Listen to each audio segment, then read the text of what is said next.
আগের দিন কি কি পড়া হয়েছিল?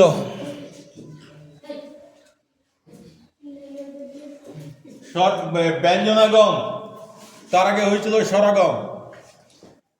স্বরাগমের পর যে ব্যঞ্জনাগম করেছিলাম, ব্যঞ্জনাগমের আদি ব্যঞ্জনাগম, মধ্য ব্যঞ্জনাগম এগুলো করেছিলাম। খাতা কই?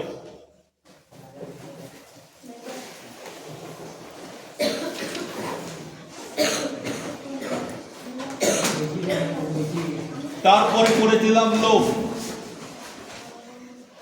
লোপ করেছিলাম, স্বরলোপ কমপ্লিট হয়েছিল, স্বরলোপ সম্পূর্ণ হয়েছিল।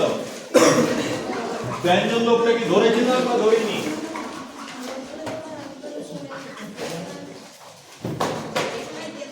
না, মনে হচ্ছে তো হয়নি। স্বরলোপ হয়ে গেছে কমপ্লিট, কিন্তু ব্যঞ্জন লোপ হয়নি।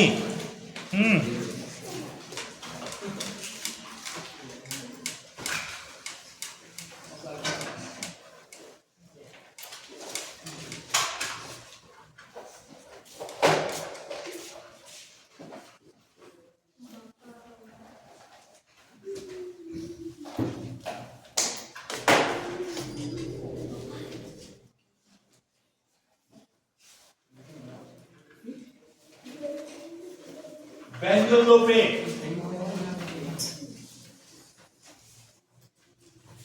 আমরা সাধারণ নিয়মে জানি, যেটা এতদিন পর্যন্ত যেটা পড়ে এসেছি, যে 3 রকমের ব্যঞ্জন লোপ হতে পারে।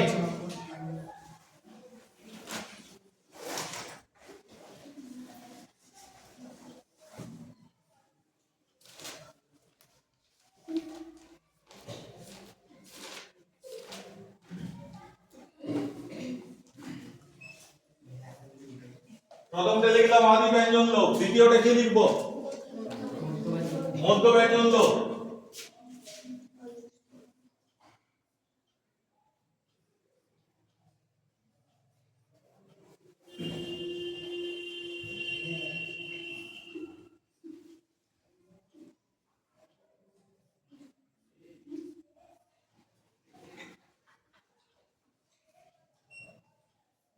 তৃতীয়টা কি লিখবো?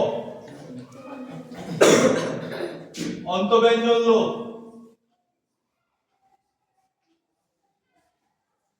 আদি, মধ্য এবং অন্ত, প্রথমে, মাঝে এবং শেষে। আর একটু ভালো করে বললে, শব্দের প্রথম থেকে ব্যঞ্জন বর্গটা লুপ্ত হয়ে যাবে, শব্দের মাঝের থেকে ব্যঞ্জন বর্গটা লুপ্ত হয়ে যাবে, শব্দের শেষের যে ব্যঞ্জন বর্গটা এটা লুপ্ত হয়ে যাবে। এই তিনটা বলেছিলাম। এর সঙ্গে আরো দুটো তীর চিহ্ন রেখেছিলাম। ওগুলো কি জন্য রেখেছিলাম সেগুলো তোমাদেরকে বলিনি, এবার ধীরে ধীরে বলবো। তো তার আগে আদি ব্যঞ্জন লোপ, মধ্য ব্যঞ্জন লোপ আর অন্ত ব্যঞ্জন লোপ। আদি ব্যঞ্জন লোপটা শুরু করি। তোমরা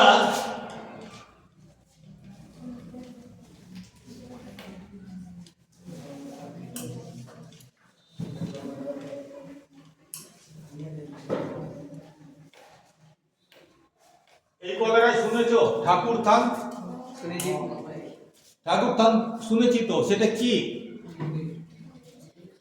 যে জায়গায় ঠাকুর থাকে, তাহলে আসলে হচ্ছে ওটা ঠাকুর স্থান।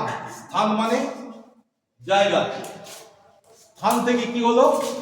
স্থান। তাহলে ছিল স্থান, মূল শব্দ স্থান,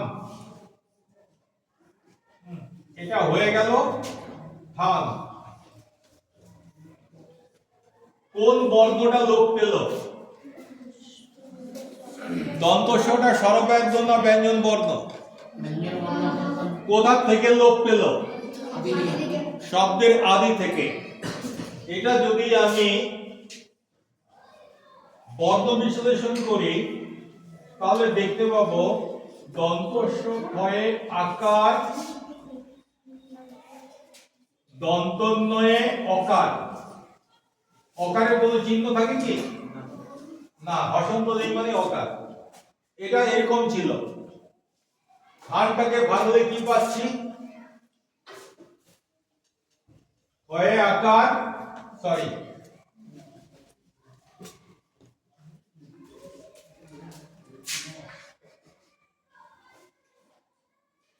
ক্ষয়ে আকার, নয়ে অকার, তাই তো? থানটা হলো এটা, থানটাকে ভাঙলে এটা পাই, থানটাকে ভাঙলে এটা পাই।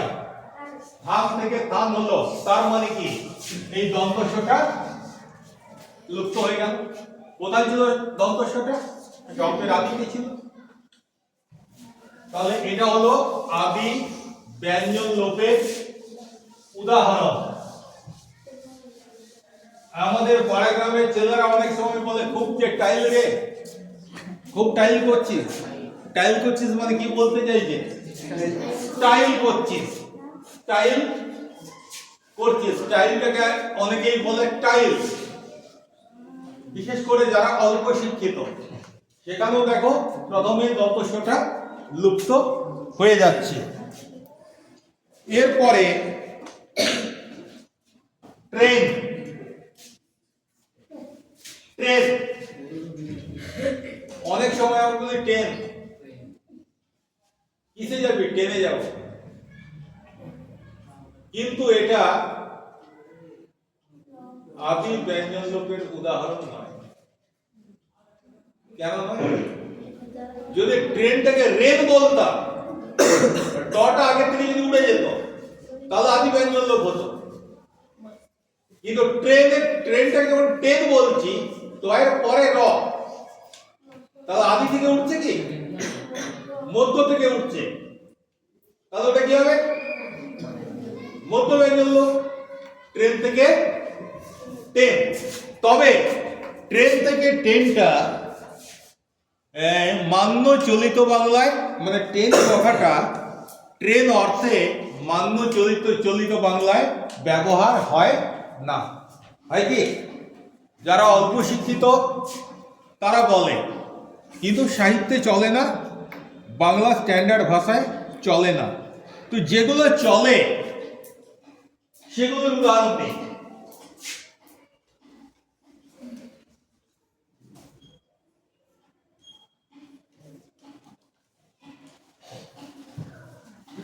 কার্পাস, জানি কার্পাস কি? কি কি তুলো? তোমরা বলো কি তুলো, কি বলো তোমরা সেটা বলো।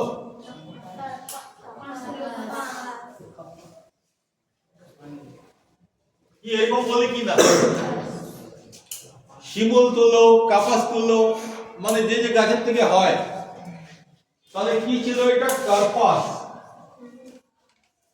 কয়ে আকার, তারপরে যুক্ত ব্যঞ্জন আছে দেখো। কয়ে রেপ, রেপ মানে রটা আগে আসবে, রেপ মানে রটা আগে আসবে, আর রফলা মানে রটা পরে যাবে। তাহলে কয়ে রেপ মানে হচ্ছে এই যুক্ত ব্যঞ্জনটা হবে র যুক্ত, সরি র যুক্ত প, তাই তো? মাঝে কোনো স্বরবর্ণ নেই, র যুক্ত প। আর যদি এটা জফলা থাকতো সমান হতো প যুক্ত র। ঠিক আছে? বোঝা গেছে কি রেপ মানে কি? রেপ মানে রটা পরের বর্ণের আগে আসবে। তাহলে কি হলো?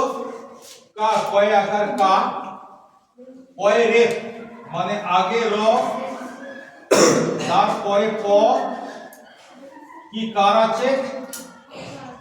আকার। তারপরে কি আছে? স, সতে কি কার আছে? কোনো কার নেই মানে অকার। এইটা ছিল কার্পাস। এবারে যখন এটা কাপাস হয়ে গেল তখন কি হয়ে গেল? ক আকার, কয়ে আকার, প আ, কয়ে আকার, তারপরে স, এতে কার নেই মানে অকার। তাহলে কার্পাস থেকে কাপাস হলো, কি পরিবর্তনটা হলো? এই রটা লুপ্ত হয়ে গেল। রটা শব্দের কোথায় ছিল? রয়ের আগেও তো দুটো বর্ণ আছে, আর রয়ের পরেও চারটে বর্ণ আছে, অর্থাৎ র মধ্যিখানে ছিল। তাহলে কার্পাস থেকে কাপাসের যে রটা উঠে গেল, এই রটা শব্দের মধ্য থেকে উঠে গেল, এবং এই রটা একটা ব্যঞ্জন বর্ণ। তাহলে ব্যঞ্জন বর্ণ যখন শব্দের মধ্যখান থেকে উঠে যাচ্ছে, তখন এটাকে আমরা বলি মধ্য ব্যঞ্জন লোপ। ঠিক আছে, আমি একটা করে উদাহরণ করাচ্ছি, কিন্তু তোমরা যদি ভালো করে বুঝে নিতে পারো তাহলে যে কোনো ধ্বনি পরিবর্তন তোমরা খুব সহজেই চিনতে পারবে। যেমন ধরো তোমাদেরকে এখন যদি আমি একটা প্রশ্ন করি যে আচ্ছা বলো তো, এই কথাটা তোমরা শুনেছো? শুনেছো তো? এটা কি ধরনের ধ্বনি পরিবর্তনের উদাহরণ?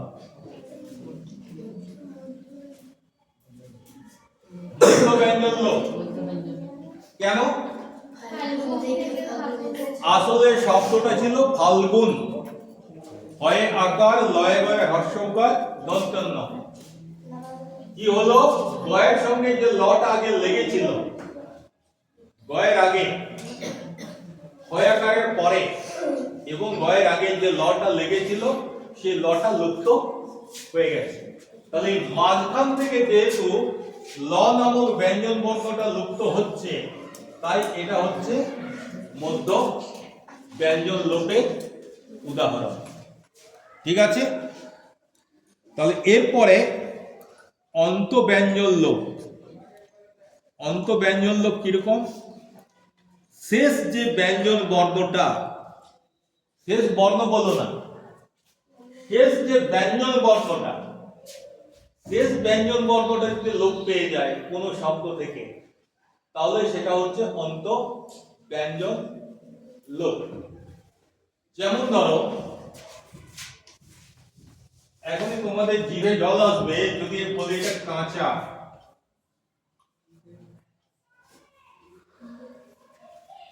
একটু নুন আর একটু লঙ্কা, ঠিক কি না? মুখটা ভিজে গেছে তো? এটা কোথা থেকে এসেছে? সংস্কৃত ভাষায় এটা ছিল আম্র। ঠিক আছে, কেমন ছিল সেটা? আ ময় রফলা, রফলা মানে রটা আগে যাবে না পরে যাবে?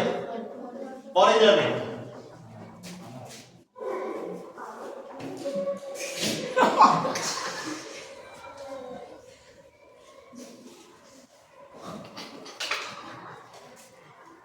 কে কে হাত ধরো? রানার উজ্জ্বল বাড়িয়া। চলো,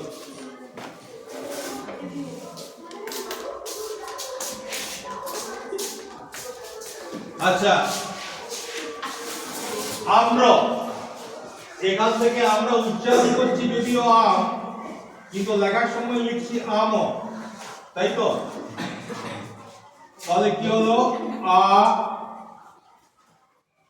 ম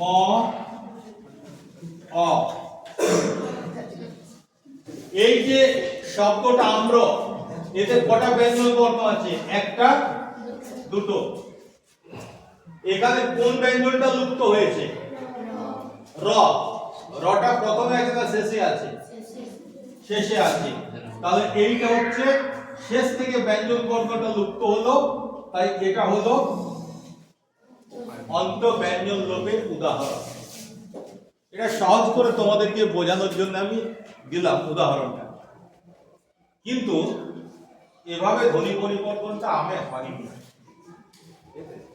আমের ধ্বনি পরিবর্তনটা অন্যভাবে হয়েছে। যাই হোক, তোমরা পরীক্ষায় আমরা থেকে আম্র লিখবে, তাতেই হবে।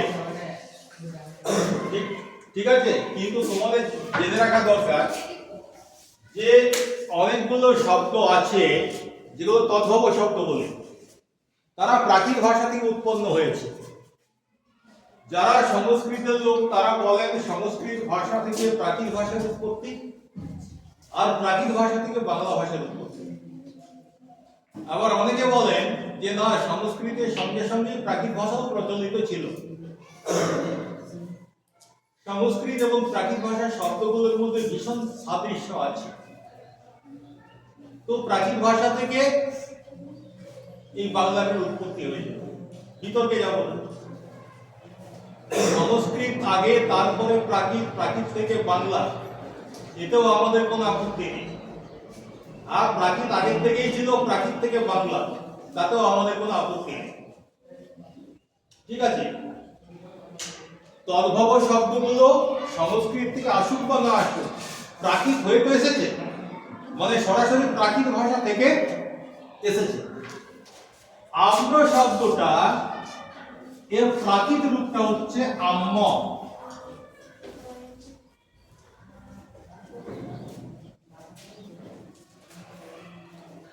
আম্র সংস্কৃত শব্দ, এর প্রাকৃত রূপটা হচ্ছে আম্ম। প্রাকৃত ভাষার একটা বৈশিষ্ট্য মনে রাখবে, ভিন্ন বর্গের ব্যঞ্জন দিয়ে কখনো যুক্ত ব্যঞ্জন হয় না। মটা হচ্ছে ক বর্গের বর্ণ, আর রটা অন্তস্থ বর্ণ। সংস্কৃত এবং বাংলায় এটা চলে, দুটো ভিন্ন বর্গের ভিন্ন জাতীয় ব্যঞ্জনের মধ্যে সংযোগ হওয়া। কিন্তু প্রাকৃতে ওটা কোনো মতেই চলবে না। তোমরা যখন তদ্ভব শব্দ পড়েছো বা পরে পড়বে, তখন দেখবে কখনো দেখতে পাবে না কারোর সাথে রফলা আছে বা কয়ে তয়ে আছে। রক্ত, রকয়ত, এটা বাংলায় আছে। কটা ক বর্গের বর্ণ, তটা ক বর্গের বর্ণ, যুক্ত ব্যঞ্জন হচ্ছে। প্রাকৃতে এই ধরনের হবে না। তাহলে আম্র থেকে আম্ম, আম্ম থেকে আম।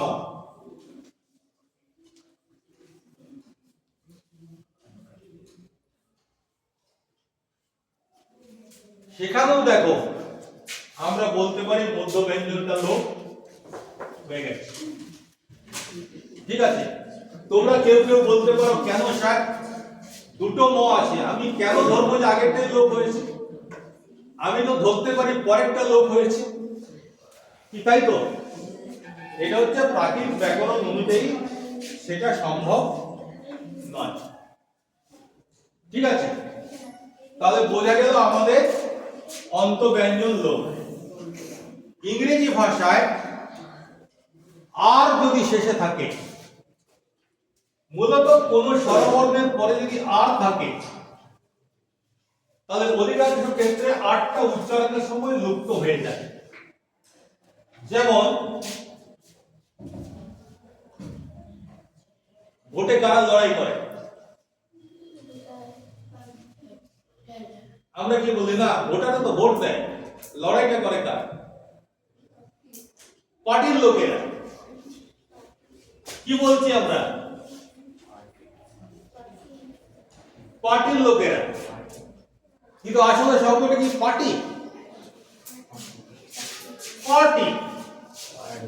বাংলায় যখন, ইংরেজিতে যখন লিখবো তখন লিখবো PARTY, পার্টি।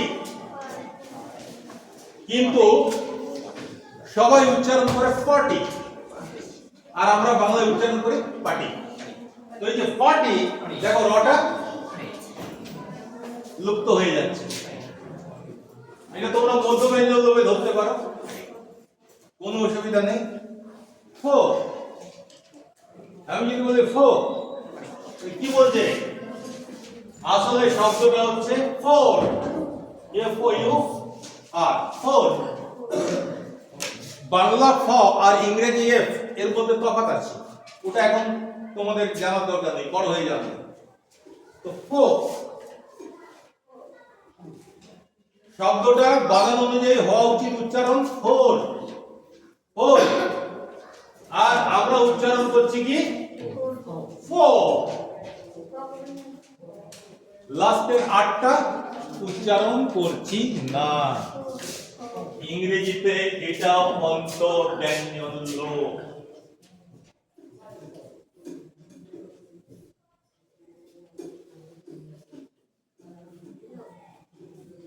তবে ইংরেজিতে এখন মাথা ঘামিয়ে তোমাদের লাভ নেই, তোমরা বাংলা দু চারটি উদাহরণ করে রাখবে।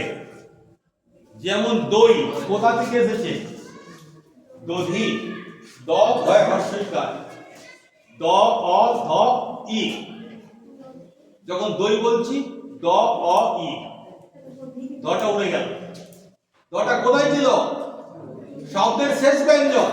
দুটো তো ব্যঞ্জন বর্ণ ছিল, দ আর ধ।